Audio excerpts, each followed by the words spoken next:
Bonjour à toutes et à tous. Alors j'espère que vous vous portez bien en cet hiver un peu frais, je vous l'accorde. Bon, alors je reviens vers vous comme promis, comme convenu, pour vous proposer donc un panorama détaillé de l'année 2023. Donc c'est un panorama qui sera cette fois-ci à la fois astrologique, avec mon intervention, et aussi un panorama énergétique. Alors en effet, c'est une nouveauté que je vous propose sur cet audio. J'ai convié une de mes collègues qui va donc venir en intervention dans une deuxième partie. Alors c'est quelqu'un qui aime aussi les étoiles, c'est quelqu'un qui est versé dans la connaissance de soi. Elle s'appelle Susanna. Elle est connue dans son domaine d'activité sous le nom de Zanaël, qui est un prénom céleste, et c'est une thérapeute et enseignante holistique qui pratique depuis 2014. Et ce qui nous intéressait en fait toutes les deux sur dirons-nous, cette mise en place astro-énergétique pour 2023, c'était justement de mêler nos outils, mêler nos connaissances, mêler nos façons de procéder aussi. Alors elle, l'intérêt, c'est qu'elle est clairaudiente depuis très longtemps. Donc elle canalise, vous connaissez le principe, les messages des guides de lumière. Et du coup, ça permet, lors de consultations qu'elle donne, en privé aussi, de répondre à des interrogations à la fois générales et ciblées. Donc ici, dans un deuxième temps, vous verrez, je lui laisserai la parole, et c'est elle qui avisera, en fonction de cette année à venir, si nous restons sur du général ou si nous ciblons quelques points particuliers. En tout cas, pour ma part, moi je vais vous proposer donc cet ensemble astrologique que je vais en fait détailler au fur et à mesure. Donc on va démarrer maintenant, même d'ailleurs fin décembre, et pour aller jusqu'à, en tout cas, au minimum fin 2023. Donc je vais démarrer et ensuite Zanaël prendra le relais dans un deuxième temps. Donc de votre côté, si vous avez envie de commencer par écouter la partie astrologique, vous bougez pas, j'arrive. Par contre, si vous préférez commencer par la partie énergétique, bien spécifique, dans ces cas-là, je vous mettrai dans la barre de description le fameux, comment vous appelez ça, timing code, c'est ça, timing code, pour que vous puissiez directement avoir accès donc aux informations que vous exposera Zanaël. Et bien évidemment, si le concept vous plaît, si le concept vous intéresse, n'hésitez pas à nous mettre un commentaire ou des commentaires, à partager, à nous dire un peu ce que vous en avez pensé. Comme vous le savez, en tout cas pour ma part, tous vos retours, quels qu'ils soient, sont constructifs et de toute façon bénéfiques. Donc par avance, je vous en remercie et Zanaël se joint à moi également. Alors, du côté de l'astrologie, du côté du ciel, 2023, c'est une année qui va nous proposer pas mal de changements sur un plan céleste, donc planétaire. L'astrologie, telle que nous l'avons vécue, c'est, on va dire, depuis 2020, que nous avons expérimenté, je vais le dire comme ça, va commencer enfin à se dissoudre, doucement, mais sûrement. On va avoir Saturne qui va quitter le Verseau pour entrer en Poisson, première chose, et pas des moindres. J'y reviendrai tout à l'heure. Alors, le fait que, justement, nous soyons doucement mais sûrement libérés du carré très tendu que nous avons subi entre Saturne et Uranus, donc Saturne Verseau, Uranus Taureau, ici représente un peu comme un énorme soupir de soulagement, surtout pour les personnes parmi vous qui ont des signes fixes très chargés. Alors les signes fixes, pour rappel, sont le signe du Taureau, le signe du Verseau, le signe du Lion et le signe du Scorpion. 2023, c'est une année qui va avoir ses hauts, ses bas. Bon, vous me direz comme la plupart des années, mais c'est une année qui, je pense, va nous permettre de nous rapprocher de ce que nous souhaitons, ce que nous voulons, et aussi de ce dont nous avons besoin en tant que personne, en tant qu'individu.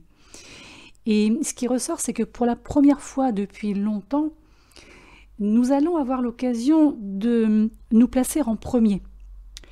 Et en tout cas, aussi de nous diriger vers, encore une fois, ce que nous aimons ou vers qui nous aimons. Ce qui peut s'avérer être aussi nous-mêmes. Parce qu'il ne faut pas oublier que depuis 2020, nous traversons une sorte de cycle bien particulier qui regorge de leçons karmiques. Donc ce sont ces leçons, alors leçons entre guillemets, hein, on s'est compris, ces leçons que nous avons finalement apprises tout au long de ces mois qui ont passé,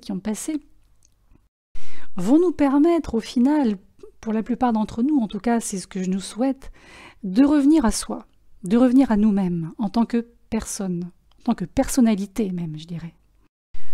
Donc je vous l'accorde et je vous le promets que contrairement à 2022, si nous restons sur 2022, 2023 apportera beaucoup moins d'obstacles et beaucoup plus d'harmonie entre les planètes.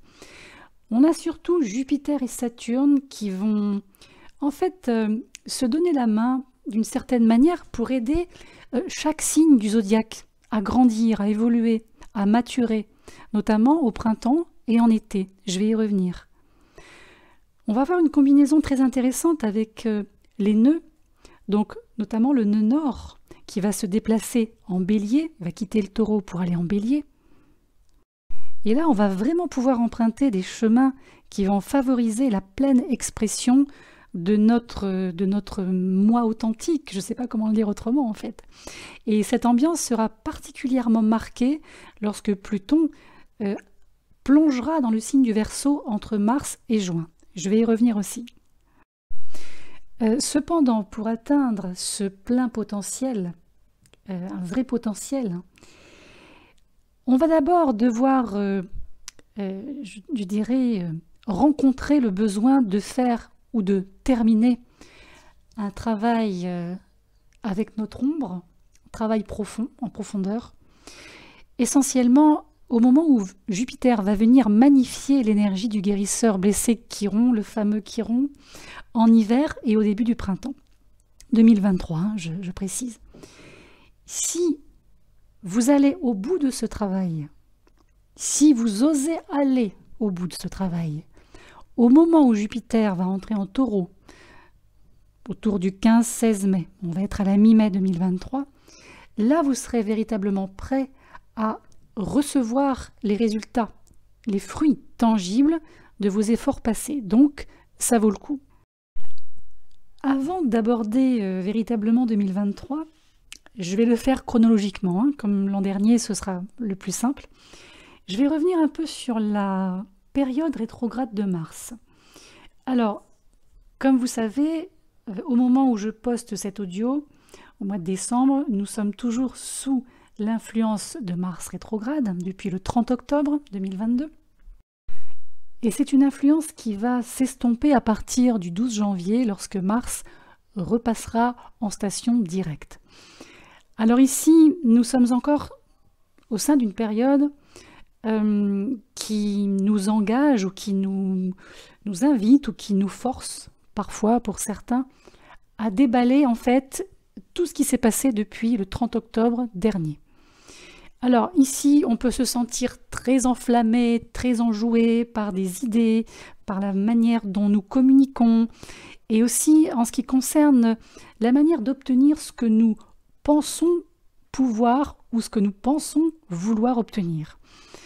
Alors, durant cette période, nous sommes aussi sur un examen de ces fameuses leçons karmiques qui sont ici en lien sur la manière dont nous défendons ce que nous pensons, dont nous défendons ce que nous croyons et dont nous défendons ce que nous sommes.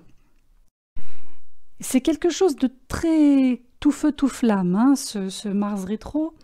Donc, il est, comme je l'ai souvent dit récemment, préférable de réfléchir vraiment à ce que vous souhaitez dire, ce que vous souhaitez, par exemple, diffuser, communiquer, partager.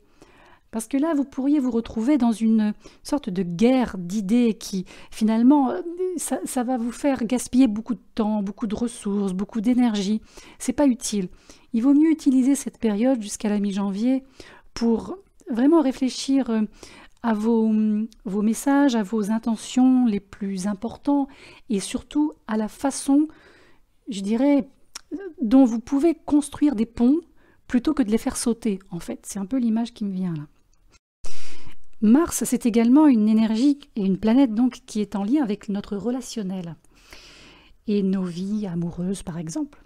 Et c'est vrai que durant cette rétrogradation martienne, nous pouvons tomber sur des personnes ou retrouver des personnes avec lesquelles nous avions précédemment peut-être des relations de nature un peu passionnée, un peu voyez, intime, ou bien à l'inverse, retrouver des concurrents, voire même pour certains d'entre nous peut-être des ennemis. Mais en fait, ce sont uniquement des liens de nature karmique qui doivent être résolus ici.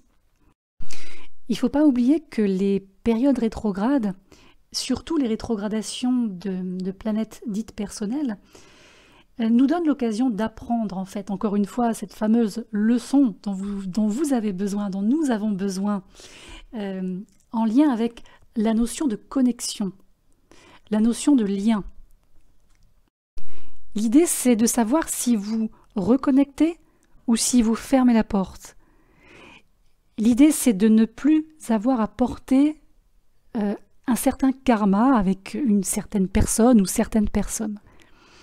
Et en fait, lorsque l'on utilise ce temps de rétrogradation pour comprendre, pour évoluer, pour grandir en fait, ici on a vraiment l'occasion de, dans le meilleur des cas, de raviver une connexion, mais avec une nouvelle énergie, beaucoup plus saine, beaucoup plus épurée. L'autre point que je voulais aborder également, c'est qu'en fait, à partir du moment où Uranus aura cessé sa rétrogradation à partir du 22 janvier, en fait, nous allons rentrer dans une période de 3 mois pendant laquelle il n'y aura aucune rétrogradation. Aucune. Toutes les planètes de notre système solaire seront alors directes, ou bien éveillées. On peut le dire comme on le sent.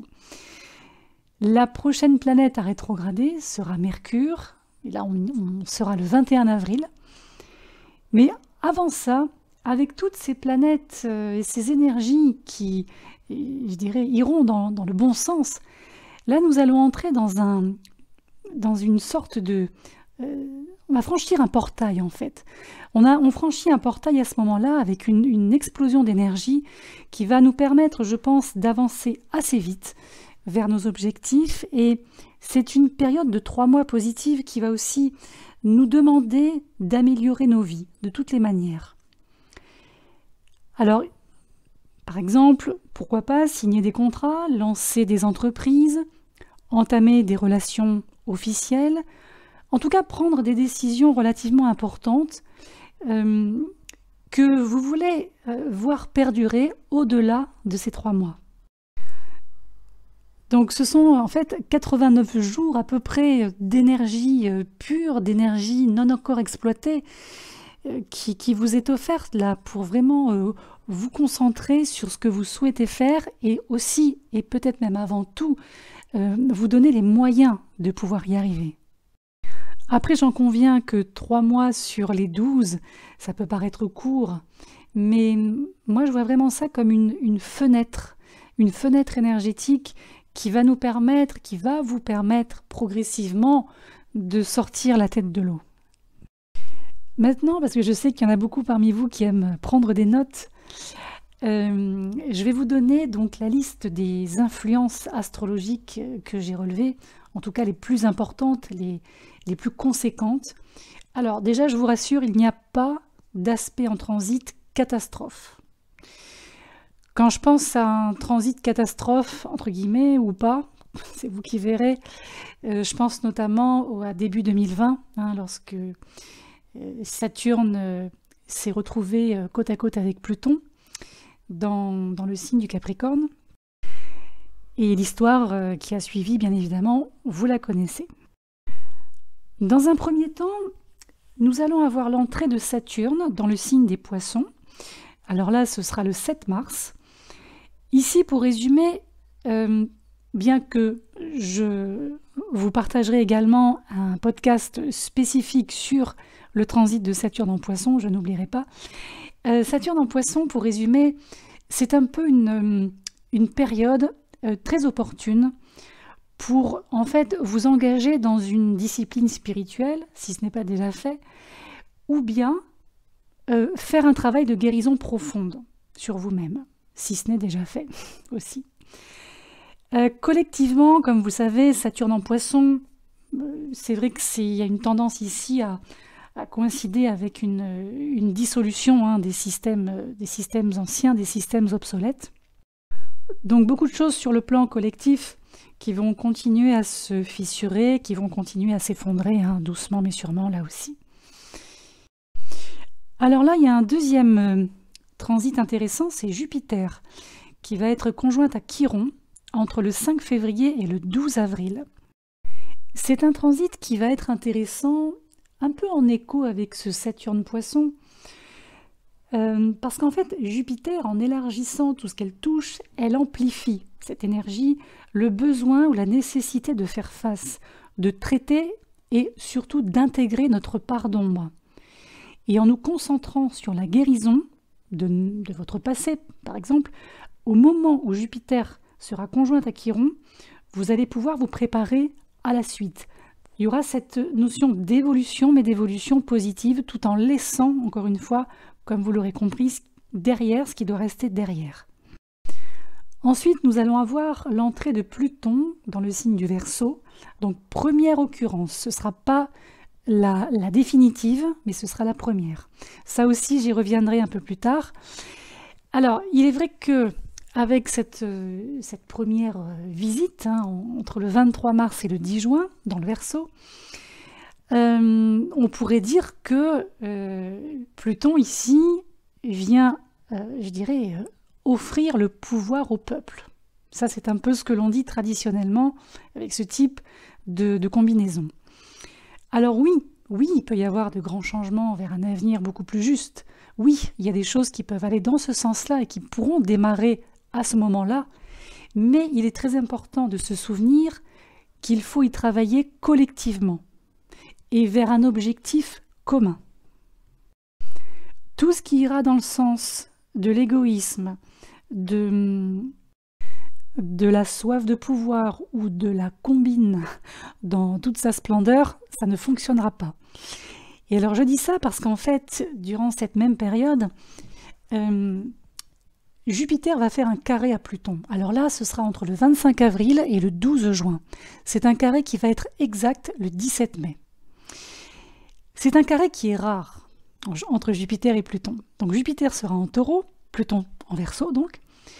Et là, il faudra faire attention parce que l'énergie portée par ce carré pourrait amplifier justement une soif de pouvoir, une soif de succès, le fait de vouloir faire les choses solo et de ne pas partager.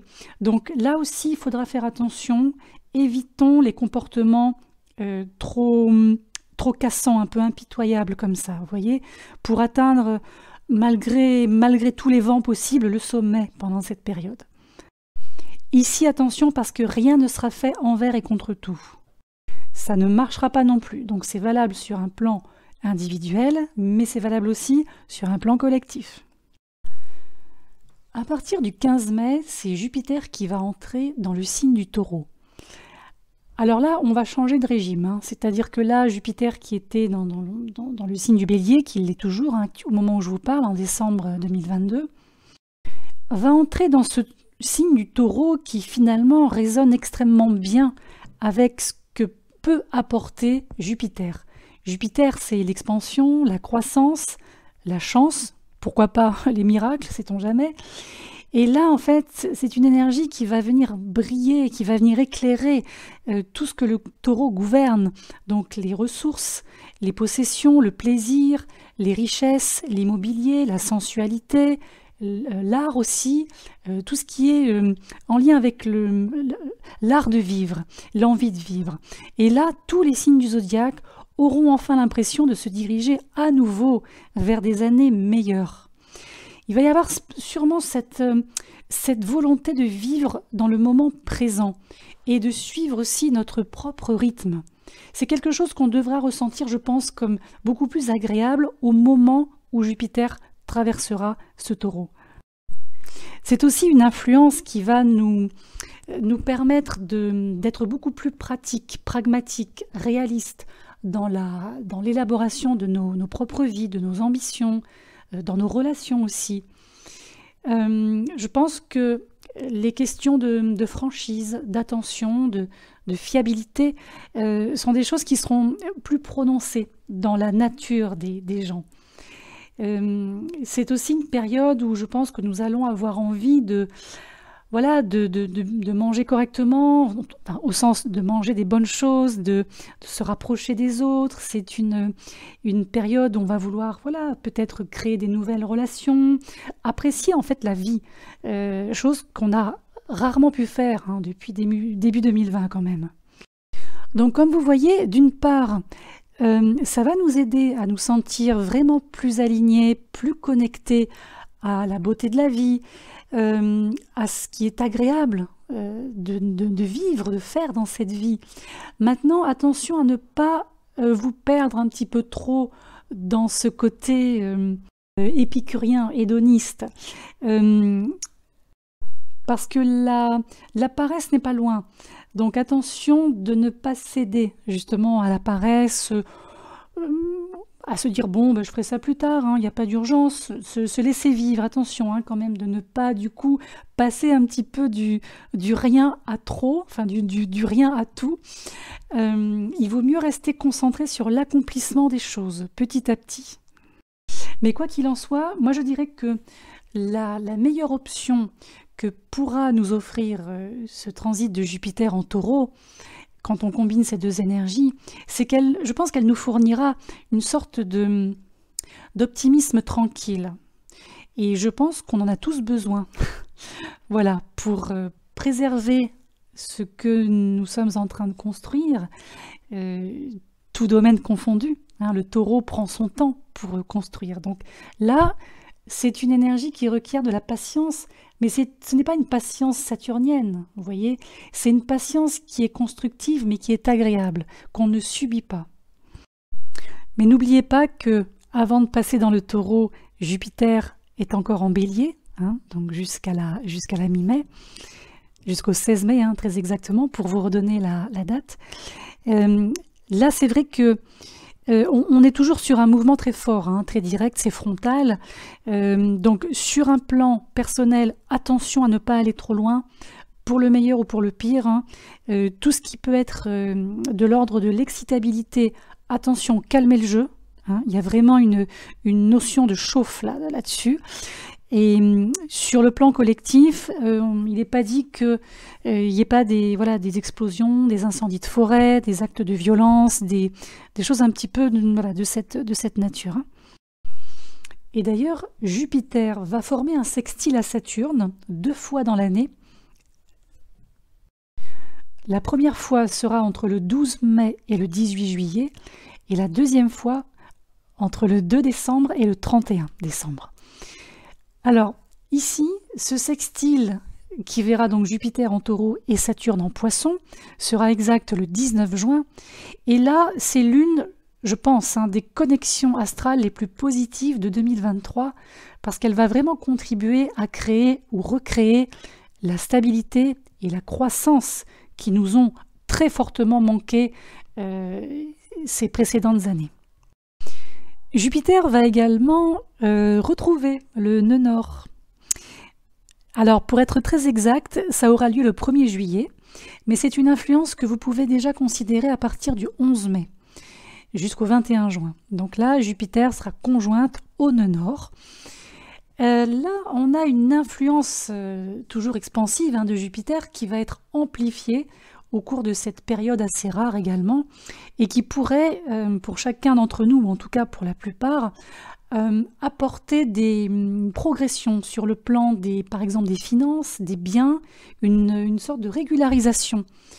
et aussi, je pense, une croissance régulière pour chaque signe du zodiaque. Donc comme vous pouvez le constater, Jupiter va beaucoup travailler courant 2023, mais cette fois-ci dans le bon sens.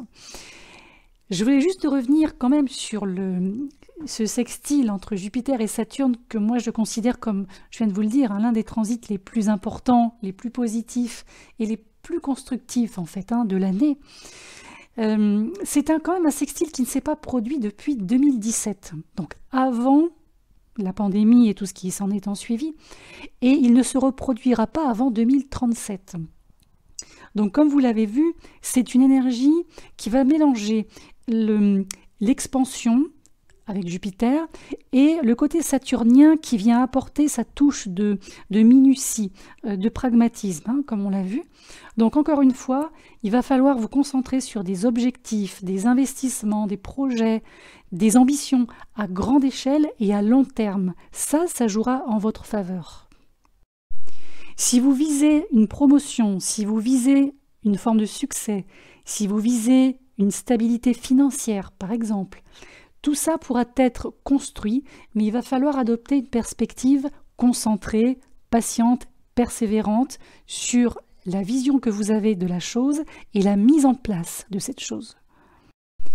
Et par extension, encore une fois, si l'on compare ce sextile avec le transit de Saturne en Poisson, ici, c'est comme si à un moment donné, le domaine spirituel et le domaine créatif allaient être, je dirais, mélangés avec le monde physique, le monde palpable. Il y a ici une union du physique et du spirituel qui peut être extrêmement enrichissante pour tout le monde, clairement. Surtout si vous visez à construire l'un avec l'autre ou l'un par l'autre, c'est-à-dire le physique avec le spirituel. En tout cas, il y a une sorte de fusion là, c'est vraiment le mot qui me vient.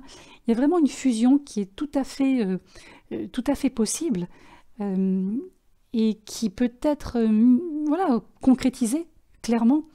Donc si vous êtes quelqu'un qui évolue dans un milieu spirituel ou un milieu créatif, n'hésitez pas à, entre guillemets, redescendre un petit peu et à appliquer ce que vous faites sur le terrain, vraiment sur un terrain pragmatique. Vous en retirerez beaucoup de bénéfices. Alors maintenant, les nœuds. Le nœud nord et le nœud sud. Donc là, nous allons avoir un changement de signe, là aussi, encore un. Donc une mise en route, une dynamique énergétique extrêmement puissante. Alors, c'est vrai que dans la première partie de l'année, jusqu'au mois de juillet, les nœuds continueront à se déplacer dans l'axe Taureau-Scorpion. Alors là, moi j'en ai déjà beaucoup parlé dans différents podcasts, donc je vais juste résumer un petit peu la chose. Nous sommes toujours dans ce process de changement très intense, de remous, dans tout ce qui touche les industries économiques, financières, immobilières, sur un plan mondial, comme on l'a vu. C'est en fait un process qui littéralement s'attaque au déséquilibre et au changement de pouvoir, tous les pivots de pouvoir autour de cette économie mondiale, mais aussi à un niveau plus personnel. C'est un petit peu revoir la manière dont nous dépensons, dont nous économisons, dont nous investissons nos ressources. Et là, je ne parle pas que d'argent, c'est les ressources au sens large. Alors, moi, je me suis posé une petite question là par rapport à une éclipse qui aura lieu en mai. Je vais vous en parler après des éclipses, justement. Il y en aura plusieurs là en 23. Au mois de mai, il y aura une éclipse dans le signe du Scorpion. Donc, juste avant, en quelque sorte, le changement de signe, juste avant que le nœud nord entre en Bélier, je ne serais pas surprise qu'il y ait une montée en puissance ou des révélations, des clashs, des scandales autour de tout ce qui touche les domaines de la sexualité, de l'intimité, la notion de faire tomber l'ennemi. Je suppose, je subodore, qu'il y ait des scandales passés encore, il y en a déjà eu, mais encore qui pourraient émerger. Et je pense que les abus, je pense notamment aux enfants, aux femmes, à connotation sexuelle, pourraient revenir sur le devant de la scène. Alors ici, il ne faudra pas voir ça comme des événements traumatisants, mais plutôt comme je dirais, une lumière faite sur tout ça qui va nous permettre d'avoir l'attention attirée vers les côtés les plus sombres de l'humanité. Pourquoi je vous dis ça? Parce qu'en fait, en allant regarder en face ces côtés sombres, ces côtés obscurs, ça va nous permettre de mieux tenir dans la lumière. L'axe Taureau-Scorpion, surtout quand il s'agit de l'axe nodal, c'est un axe qui est très très particulier. Et moi j'imaginais un peu ça comme une dernière salve, avec toutes les... je vais rester poli, les événements malheureux, malencontreux que nous avons pu entendre ces derniers temps.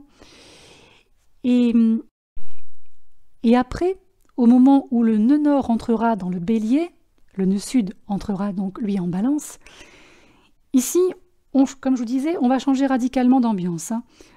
Ici, le nœud nord, vraiment en bélier, va là aussi, nous offrir de nouveau un esprit d'indépendance, de courage, d'entreprise.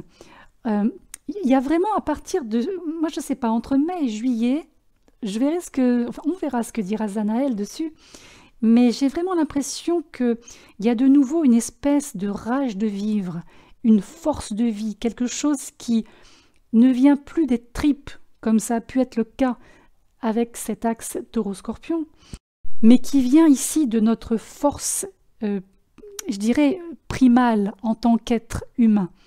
C'est une énergie qui va être très centrée sur le moi, mais pas au sens égotique. Et je pense que nous allons constater que, oui, nous avons appris de nos leçons karmiques sur la manière dont nous devons équilibrer le moi avec le nous. Le nœud sud en face, en balance, ici nous parle de partenariat, d'union, d'engagement, de travail d'équipe, de mariage aussi. Et pour cette raison, beaucoup de personnes parmi nous ressentiront sûrement le besoin d'équilibrer ou de rééquilibrer leur ego, leurs relations. En fait, pour s'assurer que, on est tous dans un accomplissement égal. Et en même temps, je pense qu'il y a pas mal de gens parmi nous qui vont ressentir aussi le besoin de se libérer de certaines relations de nature personnelle, donc amoureuse par exemple, mais aussi professionnelles, notamment celles qui duraient depuis un long moment.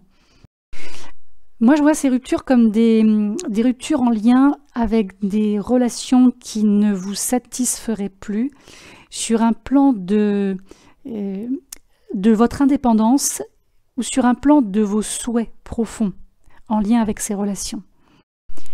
Mais encore une fois, c'est une énergie tellement puissante qu'elle peut aussi vous apporter des rencontres, mais totalement, j'allais dire, venues de l'espace, mais c'est presque ça, quoi. Des partenaires de type âme sœur, des relations de destin, même des flammes jumelles, c'est pas impossible pour certains d'entre vous, des réunions de flammes jumelles. Ça peut être aussi donc dans le domaine des affaires, dans le domaine de l'amour, des réconciliations familiales. Il n'est pas impossible qu'il y ait de nombreuses fiançailles, des nombreux mariages, à l'inverse des ruptures et des divorces complètement soudains, inattendus, limite un peu choquants pour certains. Donc il faut vraiment être, je ne sais pas comment vous dire ça, rester ouvert en fait à ce qui va se produire et de ne surtout pas bloquer cette énergie très puissante de l'axe Bélier-Balance. N'oublions pas que Bélier, techniquement, c'est la première maison et Balance, c'est la 7e. Mais Bélier, c'est la première. C'est la première énergie, celle qui ouvre le cycle zodiacal.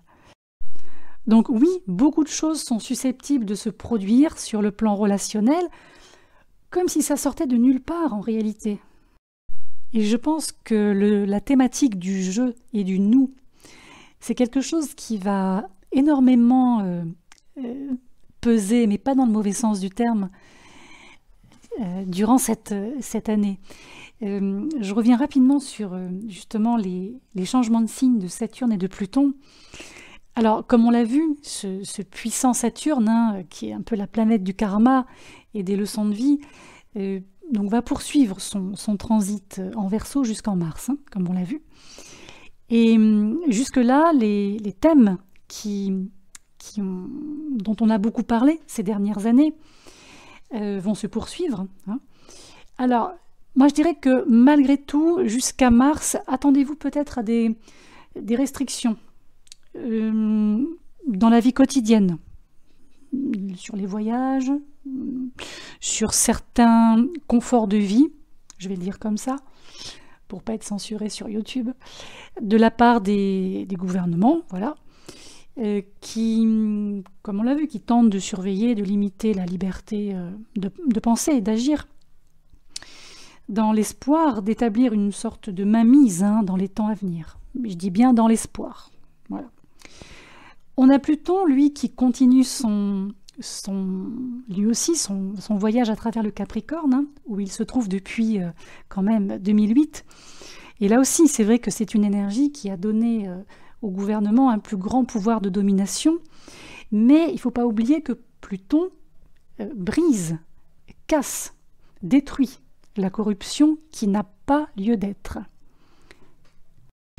Et je pense que de plus en plus, nous allons faire pression, hein, pour avoir plus de visibilité, plus de connaissances avec toutes ces affaires politiques, économiques et mondiales, enfin, tout dans quoi nous vivons depuis quelque temps, de manière à pouvoir lutter contre ces systèmes qui ne sont qu'oppression et contrôle totalement inutiles en réalité. Si nous revenons en arrière, le 21 décembre 2020, nous avions la grande conjonction entre Saturne et Jupiter. Vous vous souvenez peut-être. Et en fait, cette grande conjonction, ça a été un peu le début du réveil collectif. C'est une conjonction dont j'ai parlé, je crois, aussi, qui a préparé le terrain pour les 200 prochaines années, ce qui n'est pas rien. Mais ça, j'en reparlerai, comme je vous l'ai proposé tout à l'heure, dans un podcast vraiment spécifique. Saturne, Poisson et Pluton, Verseau. Donc, juste pour résumer les dates de Saturne et de Pluton, donc Saturne quitte le Verseau pour entrer dans les Poissons le 7 mars. Pluton va quitter brièvement le Capricorne pour entrer en Verseau du 23 mars au 11 juin, mais retournera en Capricorne, donc du 11 juin jusqu'à la fin de l'année, et début 24, où là, il passera définitivement dans le Verseau. Maintenant, je vais vous parler des rétrogradations, notamment celle de Mercure, parce qu'une année sans rétrogradation de Mercure, ça ne serait pas une vraie année, n'est-ce pas? Donc, en 2023, Mercure va rétrograder très exactement 4 fois. Alors, la première fois, on va revenir le 29 décembre 2022, jusqu'au 18 janvier 2023. Ensuite, du 21 avril au 14 mai, puis du 23 août au 15 septembre, et pour finir, du 13 décembre au 1er janvier 2024. Alors ici, nous allons assister à des rétrogradations, principalement dans les signes de terre. En écho au transit jupitérien dont j'ai parlé tout à l'heure, ici aussi, les rétrogradations de Mercure vont nous offrir le moyen de transformer nos rapports à la notion de possession. Là aussi, la manière dont nous gagnons, dont nous économisons, dont nous dépensons notre argent, nos biens, nos ressources. La première rétro aura lieu dans le signe du Capricorne. Ici, ça va mettre, je pense, le doigt sur des changements peut-être à apporter, des ajustements à faire pour tous les signes, dans le domaine, je dirais, de la profession, tout ce qui va être socio-professionnel. Ensuite, au printemps, à partir du 21 avril, Mercure va rétrograder dans le signe du Taureau. Alors là aussi, on va devoir réévaluer notre situation financière, notamment l'état de nos ressources. Je pense que durant cette rétro, il faudra rester ouvert à tout ce qui pourrait arriver de l'extérieur et qui pourrait en réalité vous laisser une sorte de porte ouverte. Il ne faudra pas hésiter aussi à demander des conseils. Moi, c'est ce que je vois sur les cartes. Alors ensuite, au cours de l'été, donc là, nous sommes sur le 23 août, 15 septembre. Donc là, Mercure rétro en Vierge, la Vierge sérieuse, qui va nous demander, je pense, de revoir certains des processus, certains des modus operandi que nous avons établis dans nos sphères professionnelles quotidiennes. Et pour finir, à partir du 13 décembre, Mercure rétrogradera en Capricorne. Et là, on va répéter les thèmes qui ont ouvert le début de l'année. Mais là aussi, je pense qu'il faudra rester un petit peu souple, parce qu'à partir du 22 décembre, Mars en rétrogradation entrera en Sagittaire, et là, ce Sagittaire va nous inciter à ouvrir notre esprit, à, sinon voir grand, en tout cas à rester focus sur l'avenir et non pas sur le passé. Et d'ailleurs, si nous regardons les choses sur du long terme, puisque c'est aussi un peu l'une des thématiques de l'année 23, si l'on considère la rétrogradation de Pluton, qui va démarrer le 1er mai jusqu'au 10 octobre, c'est vraiment la rétrogradation à surveiller. Parce que c'est là où Pluton va basculer entre le Verseau et le Capricorne pour la dernière fois. Et là, il va nous donner un aperçu des thèmes collectifs qui resteront actifs pendant les 20 prochaines années. Et pour finir avec les énergies rétrogrades, je voulais juste terminer avec mon petit Chiron que j'aime, Chiron qui sera rétrograde entre le 23 juillet et le 26 décembre. Et comme vous le savez peut-être maintenant, lorsque Chiron rétrograde, c'est une période qui est extrêmement bénéfique pour vraiment mieux prendre conscience de nos schémas répétitifs, ces schémas auxquels nous nous accrochons parfois, malgré nous, à cause de la douleur et des insécurités passées. Et d'ailleurs, cette rétrogradation de Chiron serait intéressante à jouxter avec le transit de Saturne en Poisson, puisque comme je l'ai abordé tout à l'heure, il va être question de guérison aussi. Donc ici, c'est comme si nous allions avoir une possibilité de guérison double.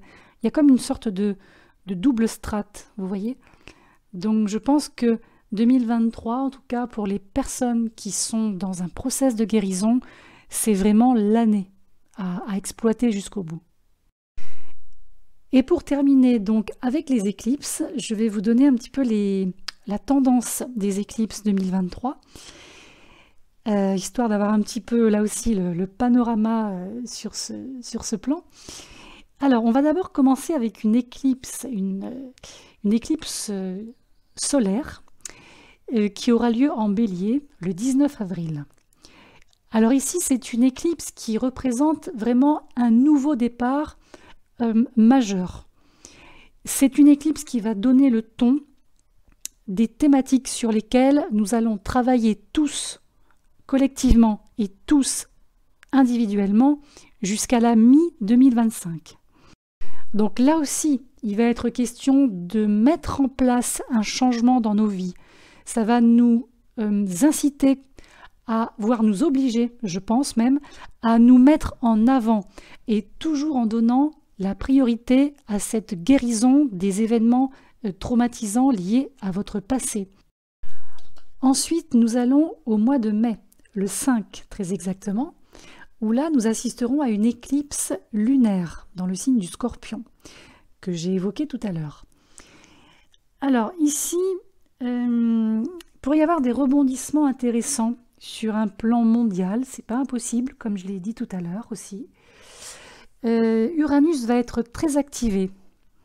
Donc sur un plan positif et sur un plan, je dirais aussi personnel, il va falloir, comme on dit, embrasser ce changement, saisir ce changement à pleine main. Parce que pendant cette même période, nous allons avoir Vénus en Gémeaux qui va former un sextile avec Jupiter. Donc là, oui, il peut y avoir des opportunités intéressantes, bénéfiques, positives, qui nous attendent, mais à condition de suivre le courant qui va se présenter. Et de ne surtout pas être contre le changement. La 4e éclipse sera une éclipse solaire, donc dans le signe de la Balance, le 14 octobre. Alors ici, de fait, cette éclipse va venir activer le nœud sud, qui sera à ce moment-là dans la Balance.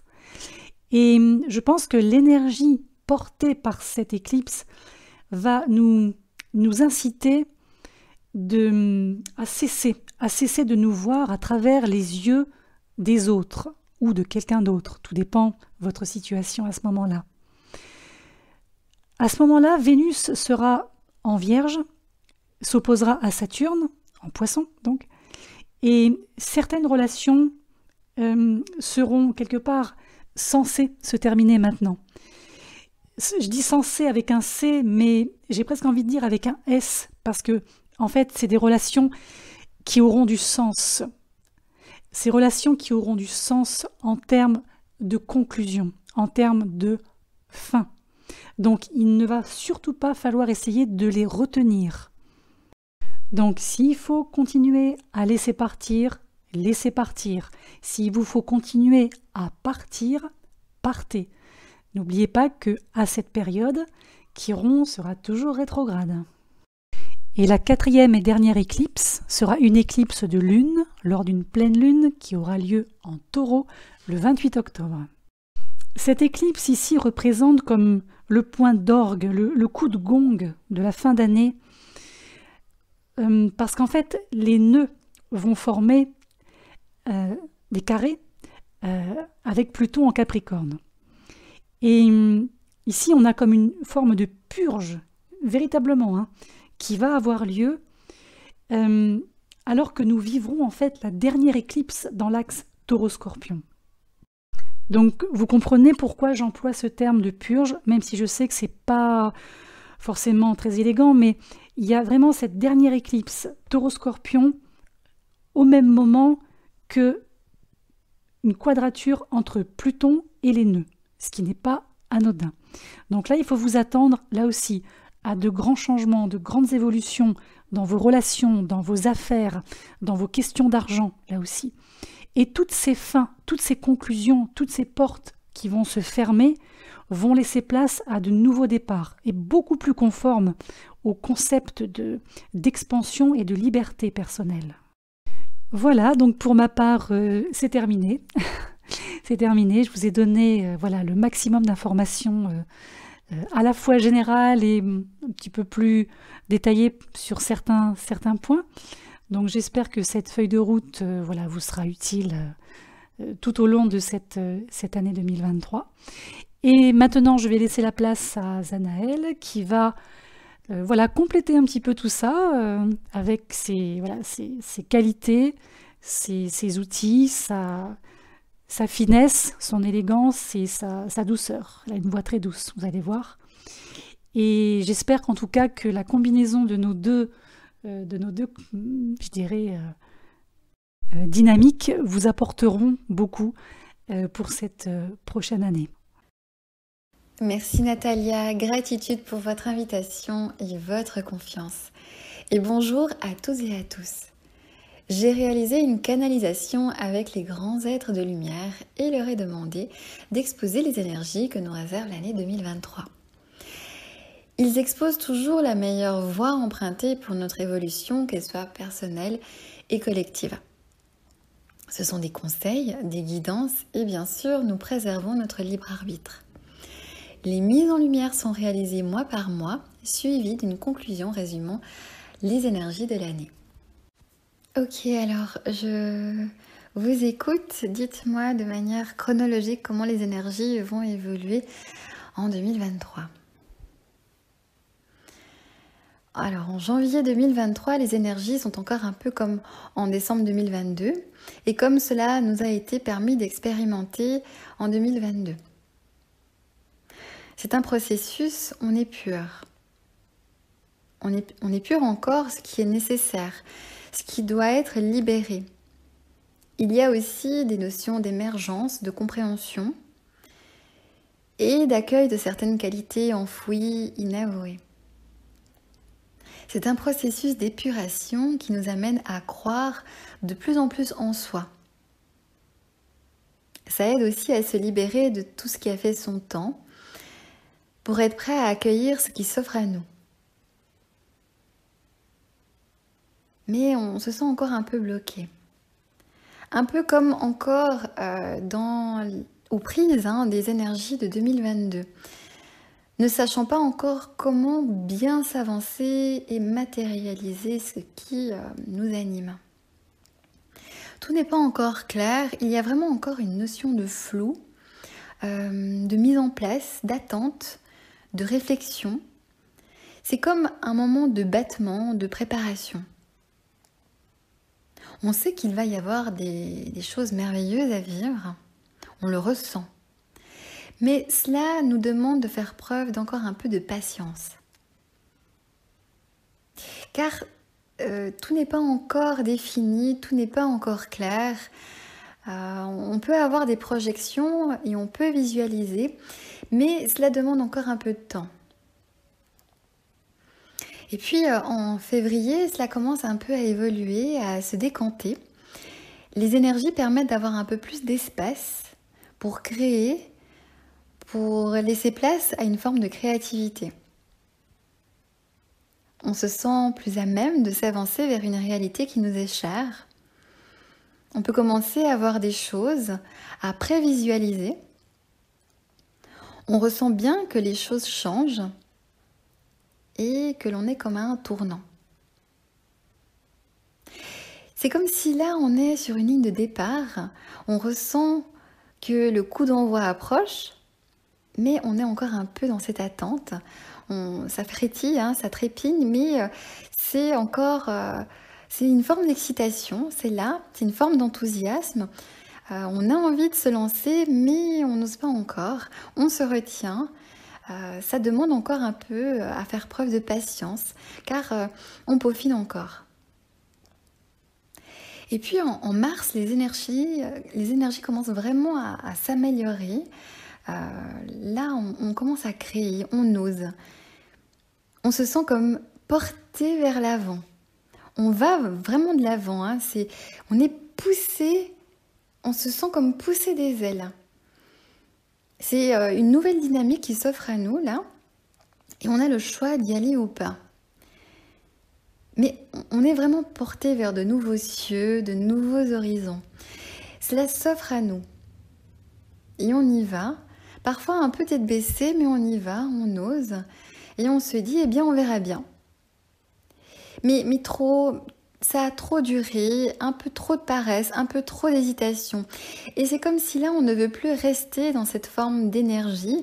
On a vraiment envie d'aller de l'avant, de créer différemment et de manière plus alignée. Ouais, on se sent vraiment pousser des ailes. Et plus on s'écoute, mieux on se sent. C'est notre cœur qui nous guide, notre foi, notre enthousiasme. C'est notre paix intérieure, cette légèreté qui s'installe. Et cette force, cette vigueur qui demande pleinement à émerger et à matérialiser ce qui nous anime. C'est une période forte, une période assurément déterminante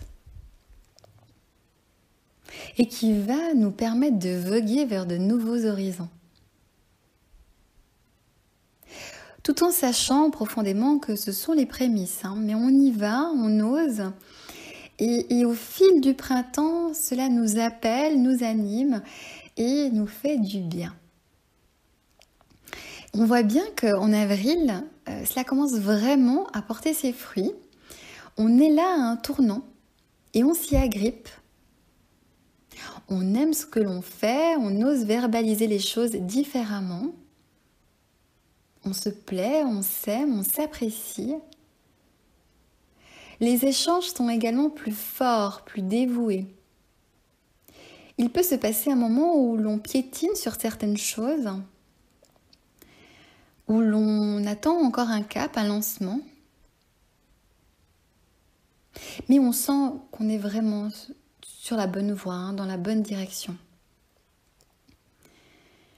On sent que cela procure une nouvelle saveur, un nouvel espoir,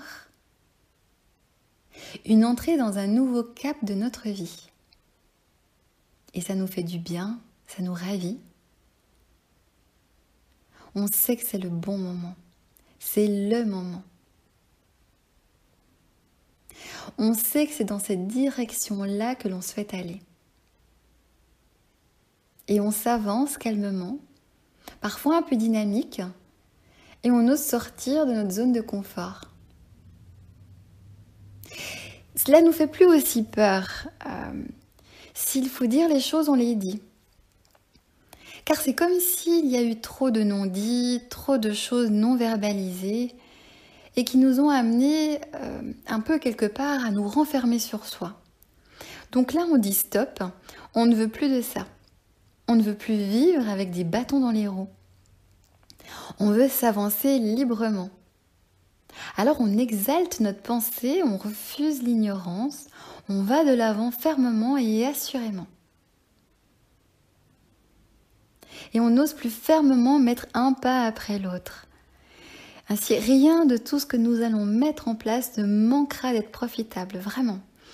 Alors toutes ces peurs, ces craintes, toutes ces peurs de manque également, tout ça, on va oser mettre de côté, car on sait que l'on a notre propre pouvoir. Hein.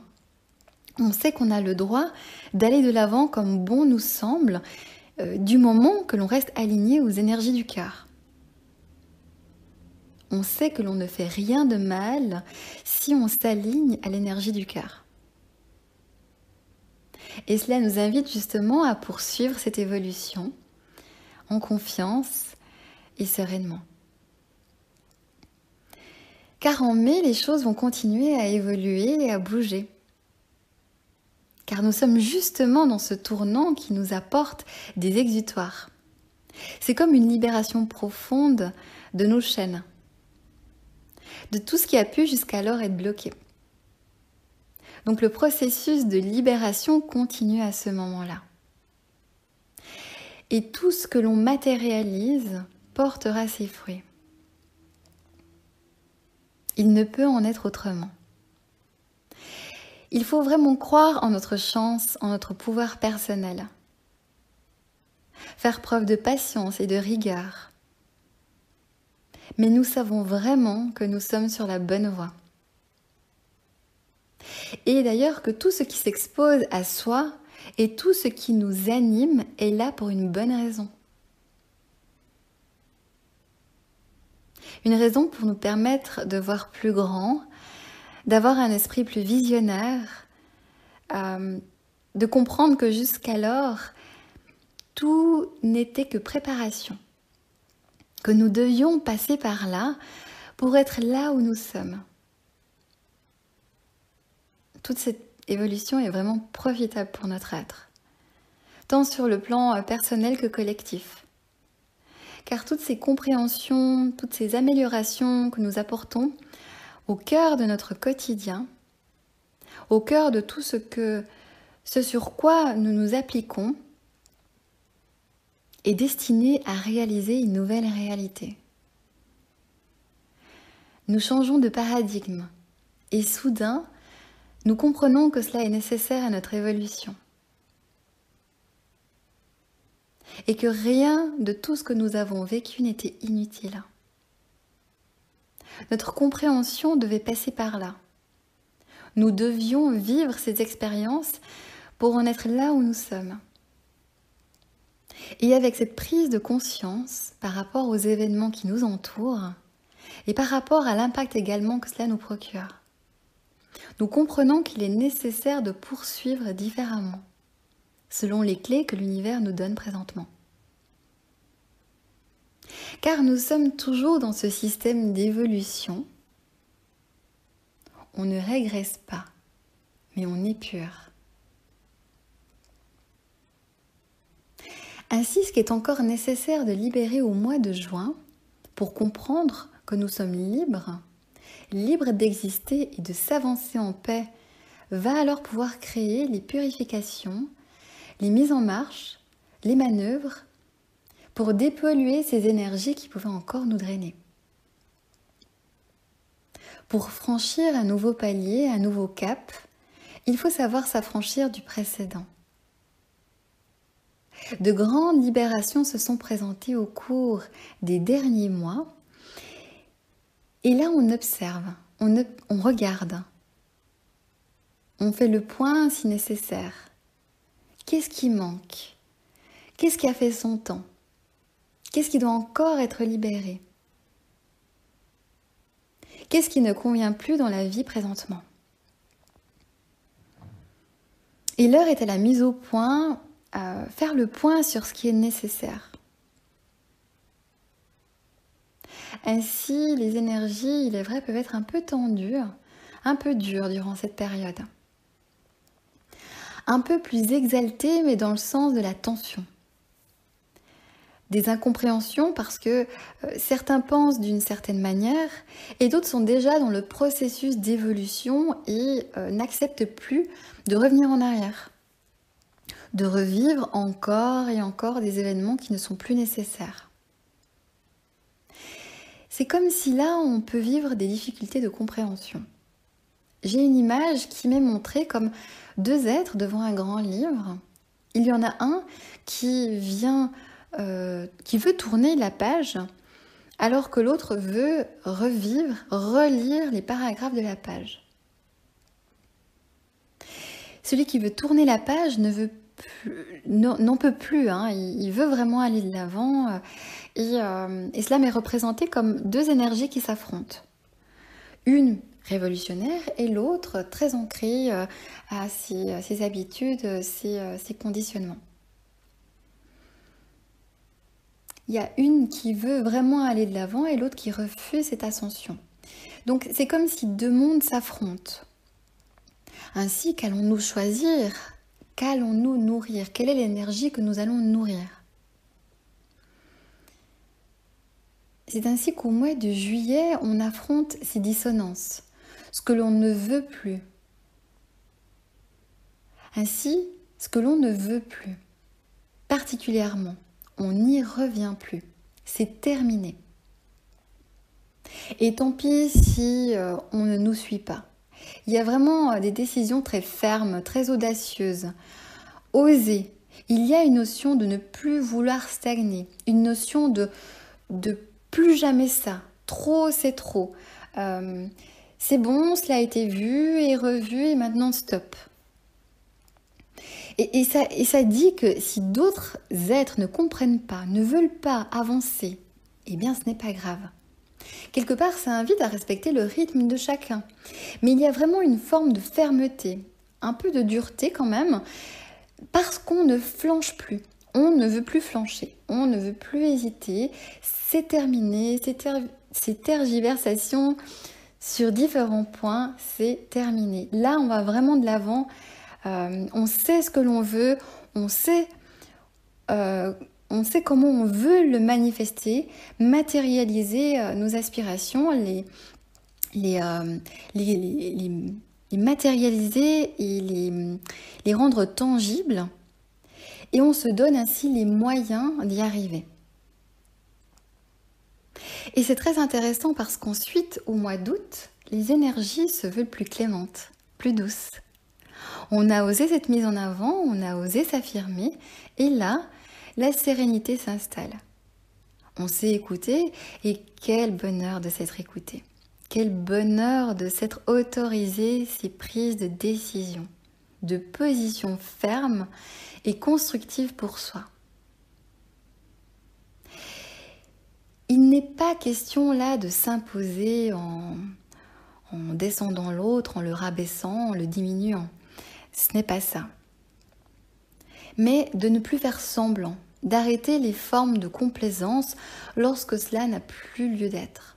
C'est vraiment une énergie qui nous invite à ne plus être petit, mais à visualiser, à rêver grand, à être en paix avec cela d'ailleurs. C'est une énergie qui est généreuse, qui nous apporte vraiment de très belles récompenses.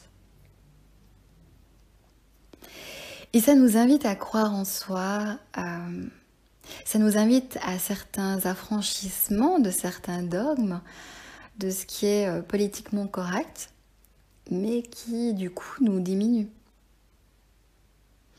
Et qui nous force à être moins, à faire semblant, à ne pas finalement jouer dans la cour des grands. Et donc là, il y a une vraie notion de refuser, de ne plus être petit, que ce que l'on est en réalité, de prendre moins de place, car il y a assez de place en définitive pour tout le monde, et de rayonner et être en droit de le faire, et que tout un chacun peut se l'offrir. Cela invite à se relier à notre cœur, à son énergie, à la vibration du cœur. Car cette énergie, elle sait. Elle sait ce qui est juste pour soi. Et si on l'écoute, tout se passe bien. Le mental avec ses peurs n'a plus de place. Alors on peaufine, on améliore et on va de l'avant. Car en septembre, de très belles choses peuvent se concrétiser. Les choses vont pouvoir se matérialiser. Tout ce que l'on a osé mettre en avant durant le premier semestre, au cours de ces derniers mois, permet à une forme de solidité de s'installer. Quelque chose de consistant, de palpable. Nos efforts ne sont vraiment pas vains. Et là, on ressent vraiment la récolte de nos fruits des plus savoureux. Car on a osé s'écouter, on a osé aller de l'avant, on a accepté le changement également. Et cela permet de creuser en soi pour faire émerger cette nature lumineuse, confiante, courageuse, joyeuse, en paix, en harmonie. Il y a une notion de sérénité, de vraie confiance qui s'installe. Cela est nécessaire car en octobre, on vit des changements, on vit des améliorations, on accueille cette nouvelle vie. On sait qu'il nous faut encore un peu de temps pour terminer certaines procédures, mais là vraiment on s'installe. On peut aussi être plus clément avec soi. On peut aussi penser à se reposer. Comme cela a été très dynamique durant la première partie de l'année, et donc là on peut vraiment s'autoriser un peu de repos, un peu d'amour pour soi aussi, si au passage on s'est un peu oublié. Mais on souffle. C'est un mois où l'on souffle. On peut d'ailleurs partir en voyage par exemple. Et puis en novembre, il y a toujours plus de douceur, on la ressent. Vraiment, c'est comme une fin d'année beaucoup plus douce, beaucoup plus sereine. On a bien bossé durant les premiers mois de l'année et là, on se satisfait de nos acquisitions, de tout ce que l'on a pu mettre en place. On en profite, on s'installe, on continue à matérialiser les choses. On est aussi plus confiant dans nos démarches. Il y a vraiment une notion d'apaisement, de sérénité, de sagesse retrouvée. On souffle. On se sent si bien, si confiant. On s'est autorisé à s'écouter et on s'est autorisé à vaincre nos peurs, toutes ces appréhensions. Alors c'est comme si on est content, satisfait, on est bien, on se sent paisible. Il y a vraiment une sensation de paix intérieure qui s'installe. Et porté par le flot de ces pensées douces, le mois de décembre apporte de belles récompenses, de belles richesses. Une notion de belle expansion. On est aux portes d'un très beau tournant de notre vie. Ainsi qu'elle soit matérielle, financière, relationnelle, professionnelle, contractuelle. Là, vraiment, c'est une autre porte, hein. On change de cap, on accueille une totale nouvelle réalité, un autre monde, vraiment. On est aux portes d'un nouveau monde. Et là, c'est comme si on l'admire, hein, on l'admire encore.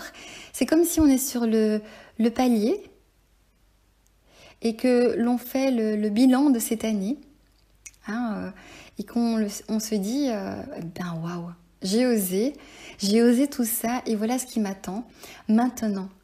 Et c'est merveilleux. Et c'est extrêmement lumineux, extrêmement coloré, vif. Il y a vraiment une notion de paix intérieure qui s'installe en cette fin d'année et qui fait du bien. Ainsi, si je devais résumer cette année, je dirais que c'est une année de chance, une année de grandes opportunités qui vont s'offrir à nous et qui vont nous inviter à nous faire confiance, à avoir la foi et l'espoir que cela est possible et à oser se donner les moyens aussi de concrétiser, réaliser nos aspirations, nos rêves, ce qui résonne pour nous, ce qui nous anime, ce qui nous fait vibrer. Ce sera vraiment l'occasion de démarrer une nouvelle direction, de prendre une nouvelle trajectoire dans notre vie, d'oser cela, d'oser ce changement, car ensuite ce sera vraiment très profitable. Donc c'est, je dirais, une année transitoire, de préparation à quelque chose de beaucoup plus grand.